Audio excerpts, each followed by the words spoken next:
Bismillahirrahmanirrahim.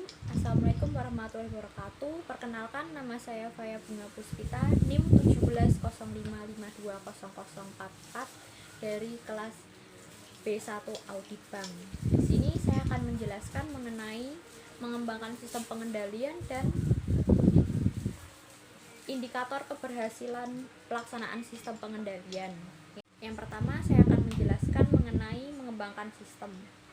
Penyempurnaan pemantapan struktur organisasi, analisis jabatan atau job analysis, uraian jabatan atau job description, evaluasi jabatan atau job evaluation, position charter, petunjuk pelaksanaan atau juklak, standarisasi kerja, pedoman prosedur kerja, dan sebagainya. Penyempurnaan dan pemantapan menjadi dasar bagi setiap pegawai untuk mengetahui secara persis wewenang dan tanggung jawabnya, sehingga kinerja setiap pegawai, setiap unit kerja dan bank secara keseluruhan dapat terukur secara lebih jelas.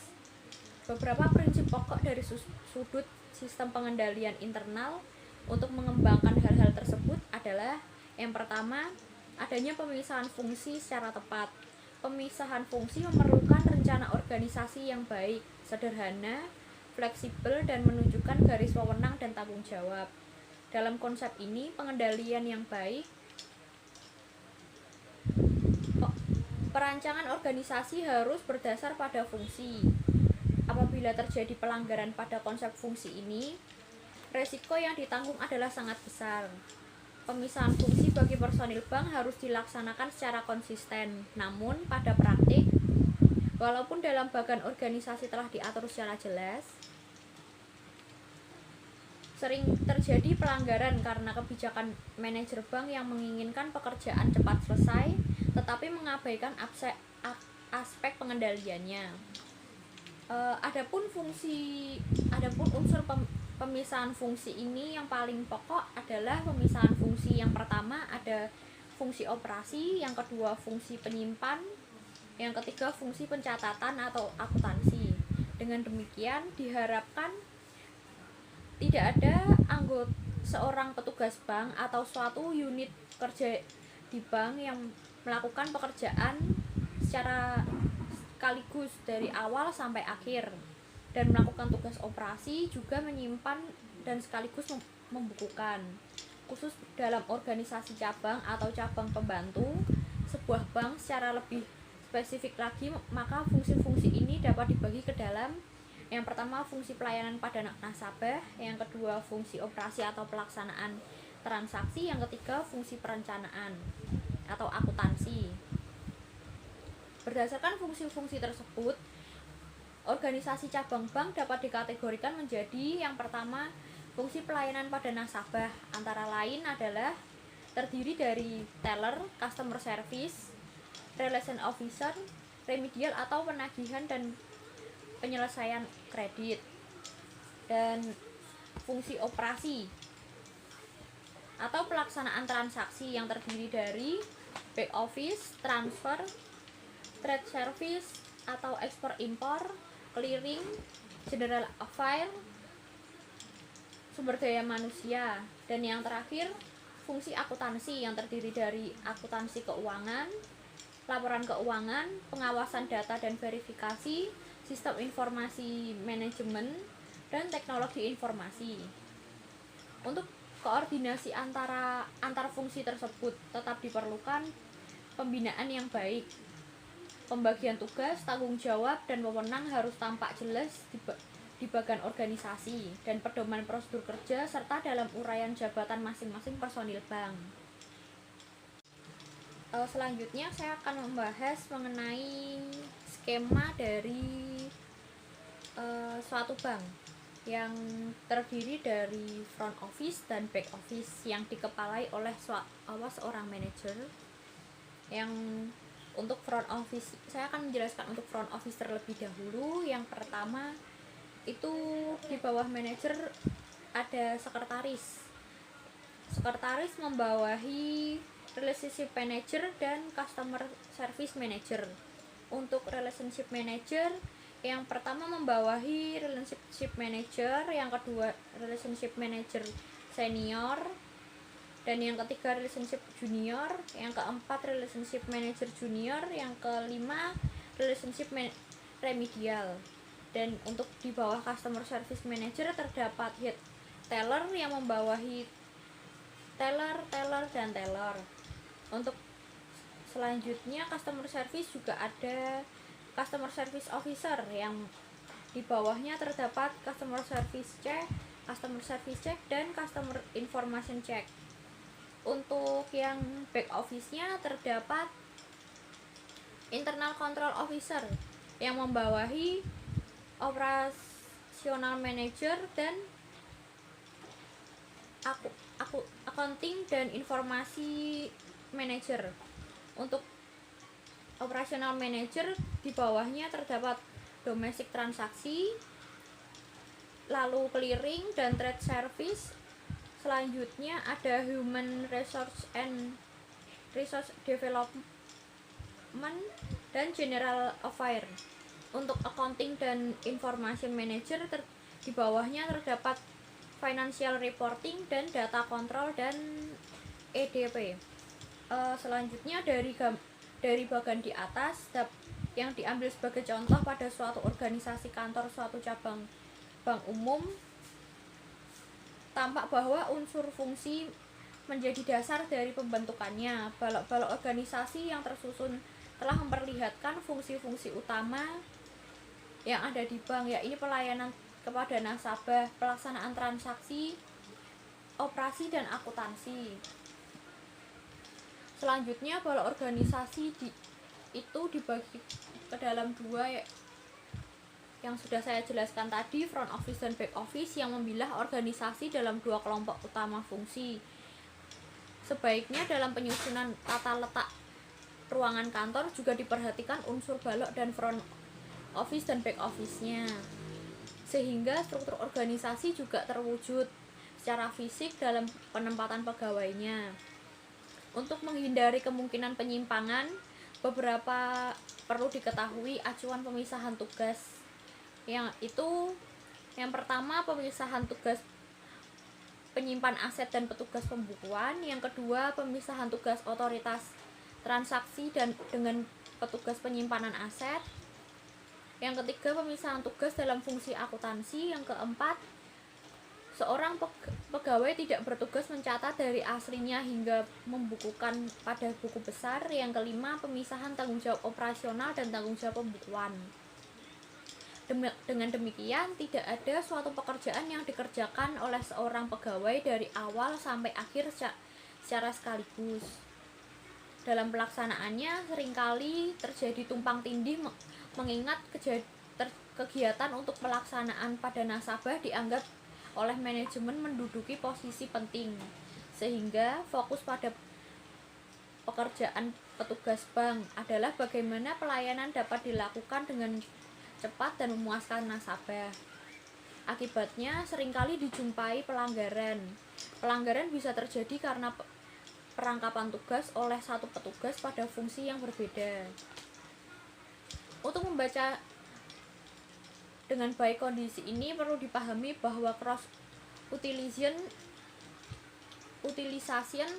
tetap dimungkinkan. Cross utilization yang dimaksud adalah seorang petugas bank melakukan beberapa jenis tugas-tugas yang berbeda, namun acuan utamanya tetap berdasarkan pada fungsi. Artinya petugas bank atau suatu unit kerja bisa melakukan suatu cross utilization dalam kelompok fungsi yang sama. Misalnya kalau petugas clearing suatu bank berhalangan, maka petugas yang menggantikan bisa oleh petugas yang menangani transfer dan bukan oleh teller, karena petugas clearing adalah satu fungsi dengan petugas transfer. Dan yang kedua, ada sistem pemberian wewenang serta prosedur yang layak. Sistem pemberian wewenang dan prosedur pencatatan ini perlu media untuk mengendalikannya. Media itu adalah pencatatan. Pencatatan perlu akurat, tepat, dan cepat. Karena itu pencatatan hanya berdasarkan dokumen dan transaksi yang benar, sehingga selanjutnya diperlukan media untuk mengawasi pencatatan kegiatan dan transaksi. Penggolongan dalam struktur pos-pos perkiraan pembukuan. Hal ini diatur pula dalam prosedur-prosedur persetujuan yang logis dan bentuk formulir kerja, dokumen dan dokumentasi, serta cara pencatatan yang standar. Sistem ini didesain berdasarkan luas, ruang lingkup organisasi, volume dan kompleksitas transaksi, serta kualitas dari sumber daya manusia bank. Masing-masing dari hal tersebut sangat menentukan dalam perancangannya. Keinginan untuk melayani nasabah dengan sebaik-baiknya dan disertai keamanan transaksi menjadi fokusnya. Contohnya adalah pemberian wewenang untuk kredit komite tingkat cabang dalam memutuskan kredit dari direksi bank. Pelimpahan wewenang ini diikuti pula dengan syarat-syarat yang harus dipenuhi, baik syarat kredit dan syarat pelaporan. Yang selanjutnya ada praktik-praktik yang sehat. Praktik-praktik yang sehat adalah cara-cara untuk meyakinkan wajarnya suatu transaksi atau kegiatan yang dilakukan dengan pemisahan tugas dan tanggung jawab. Praktik yang sehat ini bentuknya yang paling gampang dilihat adalah adanya mekanisme kerja yang objektif dan berdasar pada kebijakan manajemen yang rasional sesuai dengan ketentuan yang berlaku. Misalnya praktik joint custody atau dual custody, yaitu aset bank yang sangat berharga atau mudah liquid disimpan dengan penguasaan kuncinya oleh dua orang atau lebih yang berbeda. Hal ini biasa dilakukan untuk uang tunai, banknotes, dokumen berharga, cek, bilet deposito, dan lain sebagainya. Tempat penyimpanannya adalah vault atau kasana yang bangunannya sudah didesain sedemikian rupa kokohnya, pintunya terbuat dari besi baja yang kuat dilengkapi dengan kombinasi angka rahasia, kunci dan anak kuncinya disimpan di samping itu, vault itu ada pintu jelajah seperti pintu penjara yang juga dilengkapi dengan kunci. Di dalam vault ada lemari besi yang juga dilengkapi dengan angka kombinasi rahasia serta kuncinya. Yang keempat, perlu dijauhkan sikap ABS asal Bapak senang, sikap apatis dan negatif. Sikap ini merupakan penghambat dari berkembangnya sistem peringatan dini atau early warning system. Dalam pelaksanaan manajemen bank, justru sistem peringatan dini atas segala kegiatan bank sangat penting untuk menyelamatkan bank agar tidak terjerumus dalam keadaan yang tidak dikehendaki. Untuk menghindari hal ini, rasa ikut bertanggung jawab perlu ditingkatkan dan ditunjang oleh sistem dan prosedur pelaporan yang objektif. Yang kelima, perlu selalu dipelihara suasana lingkungan kerja yang mendorong gairah kerja. Suasana kerja sangat banyak bergantung pada berbagai faktor, misalnya gaya manajemen. Gaya manajemen yang sehat dan ketegasan dan objektivitas dalam memberikan penghargaan atau hukuman terhadap SDM akan sangat mendorong terciptanya suasana lingkungan kerja yang baik dan bergairah. Sarana yang digunakan untuk mendukung keberhasilan kelima hal di atas demikian luas, seperti adanya visi dan misi perusahaan yang dihayati dan dijabarkan dengan pembentukan organisasi, penempatan personil yang tepat, perencanaan karir, penggajian, pengembangan sistem dan prosedur, jenis bisnis bank yang ditangani, dan orientasinya. Di samping itu, alat-alat komunikasi intern lainnya yang menunjang ketercapaian tujuan bank akan tumbuh dan berkembang, seperti klub-klub profesi, forum diskusi, media komunikasi, newsletter, pengajian. Semua sarana ini bisa dimanfaatkan untuk menunjang pencapaian pengendalian yang handal. Yang selanjutnya saya bahas yaitu indikator keberhasilan pelaksanaan sistem pengendalian. Pelaksanaan sistem pengendalian di lingkungan bank memerlukan komitmen dari semua pihak, mengingat semua jajaran akan terlibat secara langsung. Dalam praktik, hal ini sudah lama berjalan di banyak bank. Konsep yang diuraikan dalam buku ini merupakan dinamisator dari yang sudah ada selama ini. Sebagai indikasi dari keberhasilan pelaksanaan pengendalian bisa dilihat antara lain yang pertama, menurunkan angka pengaduan atau keluhan nasabah. Yang kedua, menurunnya angka penyelewengan dan kebocoran. Yang ketiga, berkurangnya kemacetan dalam pelaksanaan pekerjaan. Yang keempat, berkurangnya frekuensi audit khusus pada umumnya ataupun berkurangnya kasus-kasus khusus. Yang kelima, meningkatnya keterampilan pegawai bank dalam pelaksanaan pekerjaan. Yang keenam, meningkatnya efisiensi pelayanan bank. Yang ketujuh, meningkatnya definisi kerja pegawai, meningkatnya disiplin kerja pegawai yang diimbangi pula dengan meningkatnya kegairahan, prestasi dan produktivitas kerjanya. Dan yang kedelapan, akhirnya meningkatnya kesehatan bank secara keseluruhan. Mandatory vacation. Cuti bagi personil bank pada umumnya diartikan sebagai hak dari seorang karyawan. Namun, dari sudut pengendalian, cuti merupakan suatu keharusan. Hal ini mengingat keharusan adanya petugas pengganti yang melakukan tugas-tugas personil yang cuti tersebut, sehingga bila ada kekurangan atau kemungkinan juga bila terjadi kecurangan yang dilakukan bisa segera diketahui atau diperbaiki. Bagi personil bank pada unit-unit kerja tertentu, bahkan tidak diperkenankan untuk datang ke kantor atau membantu kerja selama cutinya berlangsung. Hal ini dimaksudkan juga untuk menjaga kemungkinan personil yang cuti melakukan transaksi tersebut. Contoh lain misalnya dalam hal pemberian kredit kepada nasabah yang mempunyai kaitan dengan bank. Seperti diketahui, hal ini terkena ketentuan BMPK, batas maksimum pemberian kredit. Praktik yang sehat dalam hubungan ini adalah penilaian tetap dilakukan secara objektif atas kelayakan usahanya dan tidak ada maksud untuk merekayasa dari pemberian kredit dan hanya diputuskan sesuai dengan ketentuan yang berlaku. Apabila layak, kredit akan diberikan, bila tidak, kredit akan ditolak. Untuk itu, prosedur-prosedur yang dianut bank harus memuat langkah-langkah, yaitu yang pertama, maker, si pembuat analisis atau transaksi atau dokumen. Yang kedua, checker, yaitu melakukan cek atas kebenaran. Yang ketiga, approval, tugasnya membuat persetujuan atas kegiatan itu.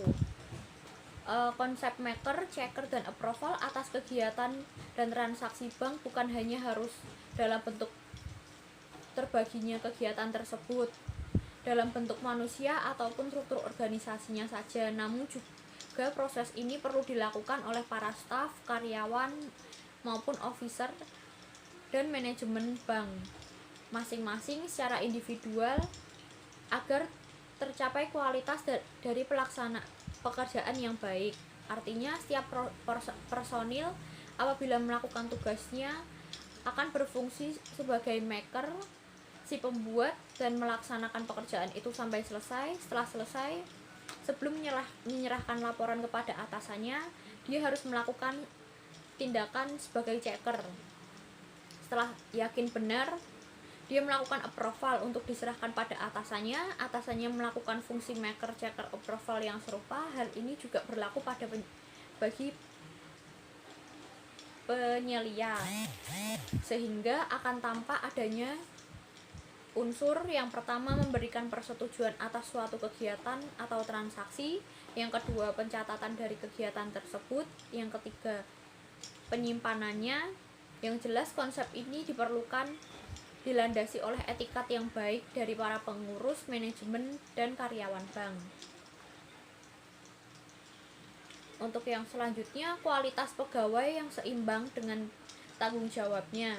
Dalam penempatan pegawai dalam jabatan tertentu perlu diperhatikan kesesuaian antara jabatan dengan kemampuan personil yang bersangkutan. Ada jenis-jenis yang beresiko tinggi sehingga menuntut tanggung jawab yang tinggi pula. Untuk itu dibutuhkan orang yang memenuhi kualifikasi jabatan tersebut. Pihak manajemen bisa merekrut pegawai baru atau melakukan pelatihan jika sumber daya manusia yang ada tidak memenuhi kualifikasi. Apabila tuntutan jabatan perlu dikualifikasi yang lebih tinggi, bisa dilakukan peningkatan dengan training atau cara-cara lainnya, misalnya dengan sebagai berikut. Ada penyempurnaan pemantapan sistem pengendalian. Sistem pengendalian di sini menyangkut sistem pengendalian internal maupun audit internal. Penyempurnaan dan pemantapan sistem pengendalian diperlukan agar pengawasan berjalan secara otomatis sehingga perbaikan yang terjadi berjalan secara otomatis pula. Untuk itu pengembangan sistem pengendalian terpadu menjadi penting. Selanjutnya ada keefektifan tindak lanjut. Pengawasan tidak akan efektif apabila penyimpangan yang terjadi tidak dilakukan langkah perbaikan atau koreksinya. Langkah koreksi yang terbaik adalah pada saat segera diketahuinya adanya penyimpangan. Karena itu, early warning system di dalam setiap pekerjaan harus berfungsi secara baik dan setiap saat dilakukan evaluasi keefektifannya. Tidak efektifnya atau tidak adanya tindak lanjut dalam kegiatan pengawasan akan berakibat buruk pada kegiatan bank selanjutnya, yang pada akhirnya akan menurunkan wibawa manajemen dan mendorong pada organisasi yang tidak efektif pula. Selanjutnya ada pemanfaatan hasil-hasil audit. Temuan hasil audit baik intern maupun ekstern pada hakikatnya merupakan pendorong untuk lebih berfungsinya sistem pengendalian internal dalam setiap unit kerja di bank. Temuan pemeriksaan ini banyak bersifat represif di samping preventif, karena tindak lanjut sangat menentukan bagi keberhasilannya pelaksanaan pengawasan. Upaya mendorong pemanfaatan hasil-hasil audit saat ini sudah diberi landasan oleh Bank Indonesia yang terbitnya SPFAIB dan terutama keberadaan lembaga Dewan Audit sebagai unsur utama dinamisator pelaksanaan kerja di auditor internal maupun eksternal. Selanjutnya ada membina manusia. Membina unsur manusia dalam organisasi, apalagi dalam organisasi bank, merupakan pokok terpenting. Unsur pengendalian yang sangat mendasar adalah masalah kualitas manusianya. Beberapa hal penting adalah menyangkut hal berikut. Yang pertama, peningkatan mutu kepemimpinan. Peningkatan mutu kepemimpinan yaitu yang dimaksud adalah pengetahuan, keahlian, perilaku, dan pengalaman serta kemampuan supervisi. Dapat ditingkatkan dengan cara pelimpahan wewenang serta tanggung jawab kerja yang jelas. Di samping itu, perlu dilakukan pembinaan atas keterampilan manajerial yang bisa dilaksanakan dengan cara memberi teladan atau melalui pelatihan intern ataupun kursus-kursus atau pelatihan di luar bank. Sedangkan masalah perilaku bisa dibina baik melalui teladan seperti di atas atau juga melalui jalur-jalur pembinaan kerohanian untuk setiap individu insan bank. Selanjutnya, keterbukaan hubungan kerja dan pendekatan. Dalam hal ini, yang terpenting adalah penetapan sasaran tim, sehingga setiap orang menghargai kinerja tim dan terlibat dalam kerja sama tim serta suatu unit kerja. Untuk itu diperlukan implementasi pembangunan tim dan pertemuan antar divisi. Kemampuan untuk melakukan komunikasi, mengembangkan keahlian memecahkan masalah, mengembangkan manajemen skill training, menerapkan atau penilaian atas prestasi dan kemampuan kerja pegawai bank yang terbuka. Yang ketiga, ada mawas diri, disiplin pribadi dan tidak kolusi. Sikap mawas diri, disiplin pribadi dan tidak kolusi bisa terbentuk dan terbina dalam suatu organisasi yang memungkinkannya berkembangnya pribadi setiap orang untuk melakukan introspeksi secara terbuka. Untuk itu, keputusan-keputusan manajemen dalam tingkat tertentu perlu diketahui latar belakangnya, sehingga aspek keterbukaan menjadi penting. Yang keempat, ada peningkatan motivasi dan pembinaan personil. Peningkatan motivasi merupakan awal dari pengembangan dan pembinaan segenap personil bank. Motivasi setiap pegawai perlu diarahkan untuk dapat memberikan kontribusi positif bagi pengembangan bank. Untuk itulah pembinaan personil diarahkan. Yang kelima, ada peningkatan etos kerja. Kehadiran seorang pegawai di kantor tidak cukup memperlihatkan bahwa orang yang bersangkutan sudah bekerja dengan baik. Apalagi kalau yang bersangkutan seringkali tidak masuk kerja atau terlambat. Dalam hal ini, etos kerja memainkan peran penting. Etos kerja tumbuh dari latar belakang pribadi pegawai yang bersangkutan, namun bisa pula dibina dari intern bank. Etos kerja pegawai yang mau dengan gigih bekerja untuk bank perlu selalu ditumbuh kembangkan. Pada hakikatnya, dengan bekerja gigih disertai dengan semangat yang tinggi, selain bermanfaat bagi bank, juga memberi kepuasan pada pribadi personil bank. Pada setiap sebagai insan Pancasila, hal ini juga merupakan bentuk pengabdian kepada Tuhan Yang Maha Esa, sehingga bekerja juga mengandung makna religi, makna amal soleh. Lebih jauh lagi, setiap insan bank seyogyanya selalu merasakan dalam pengamatan Tuhan Yang Maha Kuasa, sehingga pengawasan bukan hanya melekat tapi justru tumbuh dari nurani yang paling dalam. Dalam kaitannya dengan pembinaan manusia, ada dua hal yang perlu diperhatikan. Pertama, aktivitas personil bank di luar kantor.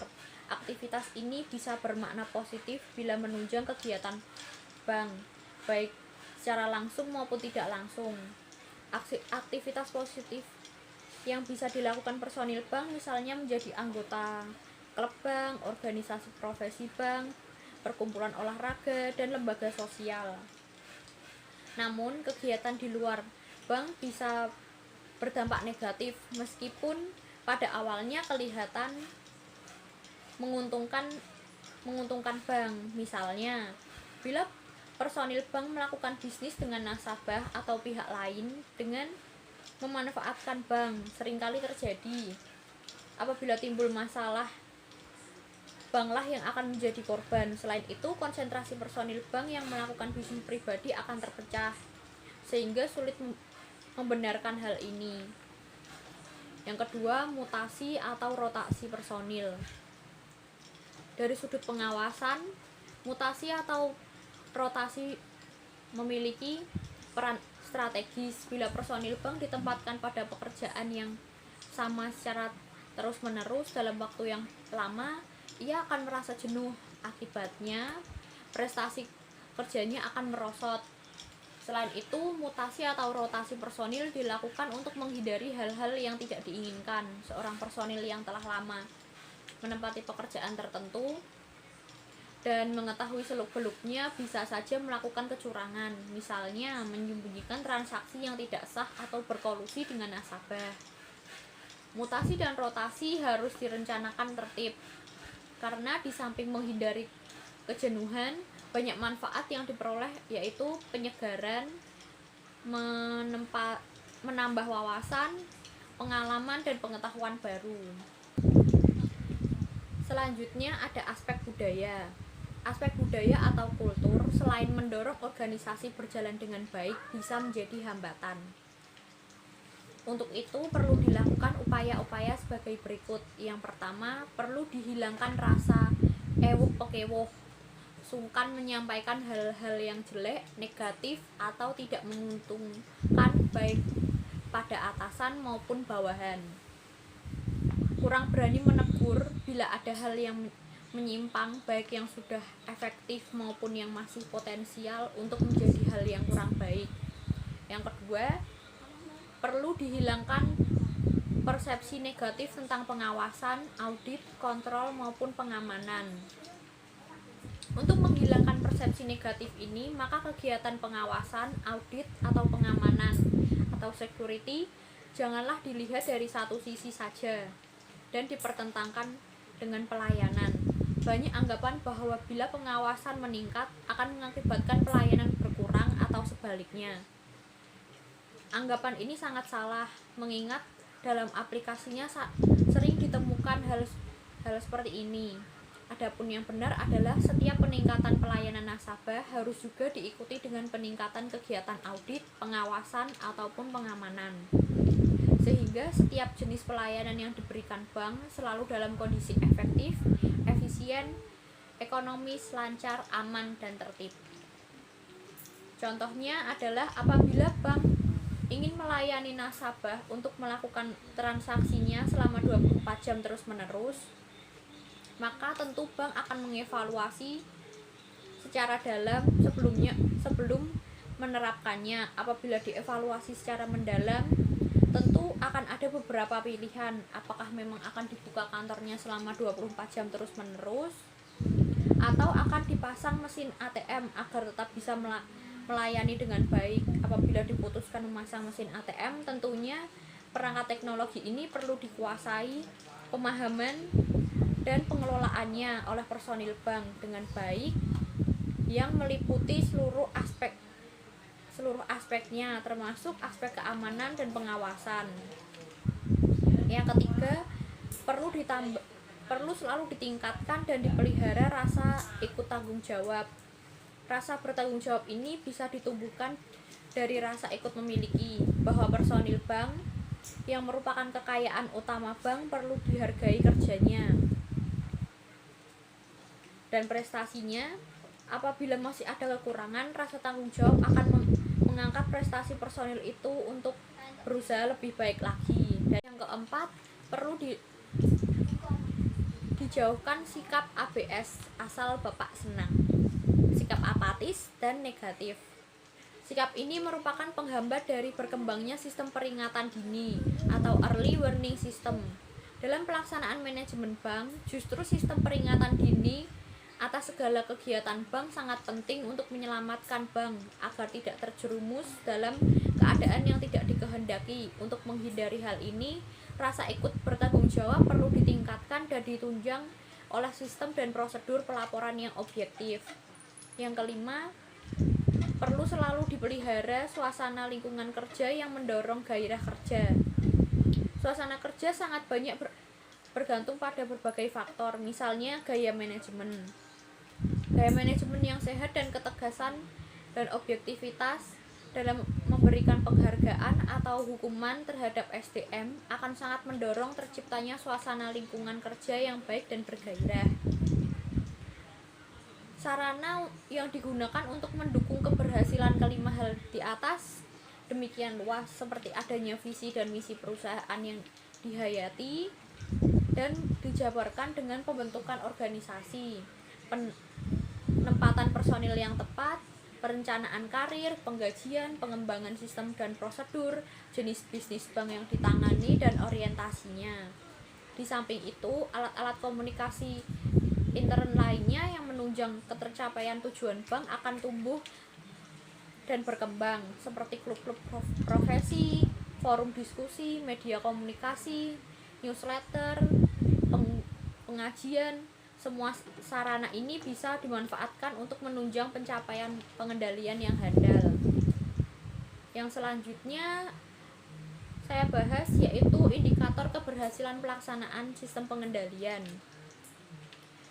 Pelaksanaan sistem pengendalian di lingkungan bank memerlukan komitmen dari semua pihak, mengingat semua jajaran akan terlibat secara langsung. Dalam praktik, hal ini sudah lama berjalan di banyak bank. Konsep yang diuraikan dalam buku ini merupakan dinamisator dari yang sudah ada selama ini.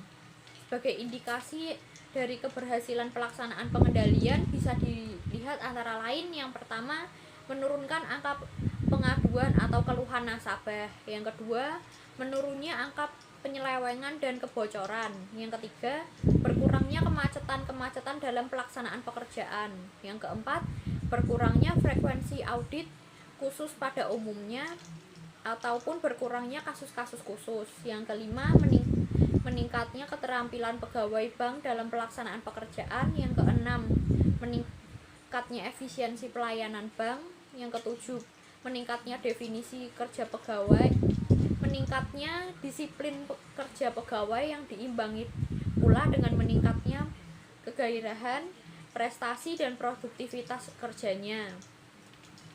Dan yang kedelapan, akhirnya meningkatnya kesehatan bank secara keseluruhan. Selanjutnya saya akan membahas mengenai skema sistem pengendalian total atau total control system. Dari skema ini menggambarkan secara singkat bagaimana membangun sistem pengendalian yang berpola pada daur PDCA, yaitu plan, do, check, dan action, yang bisa